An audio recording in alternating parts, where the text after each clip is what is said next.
मध्य प्रदेश, राजस्थान समेत 5 राज्यों के विधानसभा चुनाव के नतीजे आ गए हैं।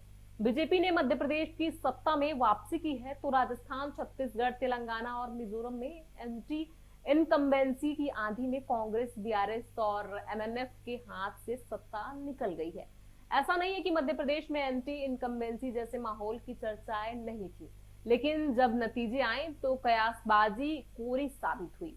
बीजेपी ने प्रचंड बहुमत हासिल किया है। बताते चले कि मध्य प्रदेश में 18 साल से बीजेपी की सरकार है। सिर्फ साल 2018 से मार्च 2020 तक कांग्रेस सत्ता में रही। शिवराज 4 बार से सीएम बन रहे हैं, लेकिन इस बार उनके सियासी भविष्य को लेकर अटकलें तेज हो गई हैं। चूंकि बीजेपी ने पहली बार मध्य प्रदेश समेत किसी भी राज्य में सीएम फेस घोषित नहीं किया था। प्रधानमंत्री नरेंद्र मोदी का चेहरा आगे किया गया। पीएम और शीर्ष नेतृत्व ने खुद चुनावी अभियान की बागडोर संभाली। इसका असर जमीन पर दिखा और बीजेपी की जीत ने हर किसी को चौंका दिया। राजनीतिक जानकारों का कहना है कि पांचों राज्यों में बीजेपी एक खास रणनीति के साथ मैदान में उतरी थी। राजस्थान और छत्तीसगढ़ में कांग्रेस सरकार को घेरने का फुल प्रूफ प्लान था, तो मध्य प्रदेश में सत्ता बरकरार रखने की सबसे बड़ी चुनौती थी। चुनाव से कुछ महीने पहले ही ग्राउंड से ऐसी खबरें आ रही थी कि राज्य में 18 साल से बीजेपी की सरकार है और अब सत्ता विरोधी लहर हावी हो सकती है। संगठन ने राजनीतिक हालात भांपे और कांग्रेस को हमला करने का कोई मौका नहीं दिया। यहां तक कि चुनाव में शिवराज जैसे वरिष्ठ और अनुभवी नेता को सीएम फेस घोषित किए बिना मैदान में उतरने का बड़ा और कठिन फैसला लिया गया।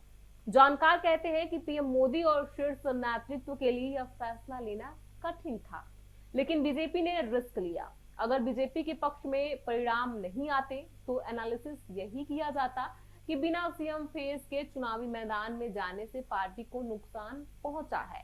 अब जब दांव सफल हुआ है तो इसके पीछे संगठन की अचूक रणनीति से इनकार नहीं किया जा सकता है। हालांकि मुख्यमंत्री शिवराज सिंह चौहान की सॉफ्ट छवि, सहज स्वभाव और जनता से सीधा कनेक्ट होने से फायदा मिलने से इनकार नहीं किया जा सकता है। इस बार चुनाव में बीजेपी ने सीएम फेस घोषित नहीं किया। यही रणनीति मध्य प्रदेश, राजस्थान और छत्तीसगढ़ में अपनाई गई। चुनाव की घोषणा से 3 महीने पहले से ही हारी हुई सीटों पर उम्मीदवार उतारे गए। फिर कमजोर सीटों पर दिग्गजों को मैदान में उतारने का निर्णय लिया गया। 3 केंद्रीय मंत्री समेत 5 सांसद और राष्ट्रीय महासचिव को उम्मीदवार बनाया गया। इसमें बड़ा मैसेज यह गया कि बीजेपी सरकार आने पर प्रदेश में बदलाव भी कर सकती है। शिवराज के अलावा प्रदेश के अन्य बड़े नेता भी सीएम के संभावित चेहरे के रूप में गिने गए। इसका फायदा यही हुआ कि स्थानीय और आसपास की सीटों पर एक माहौल बना और उसका सीधा फायदा अन्य उम्मीदवारों को भी मिला।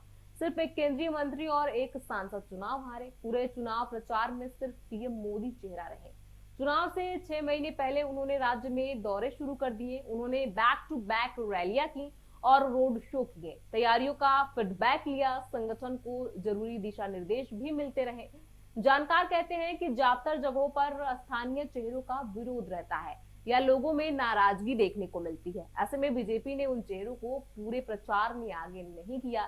सिर्फ पीएम मोदी के नाम पर वोट मांगे, वोटर्स को मोदी और शिवराज सरकार के काम गिनाए, केंद्र राज्य सरकार की योजनाओं के लाभार्थियों तक पहुंचे और उनसे सीधा संवाद किया। ऐसे में आपको क्या लगता है, बीजेपी की जीत का आखिर वो बहुत बड़ा कारण क्या है? हमें कमेंट बॉक्स में लिख के जरूर बताएं। देश और दुनिया की ऐसी तमाम खबरों से जुड़े रहने के लिए देखते रहिए इंडिया न्यूज।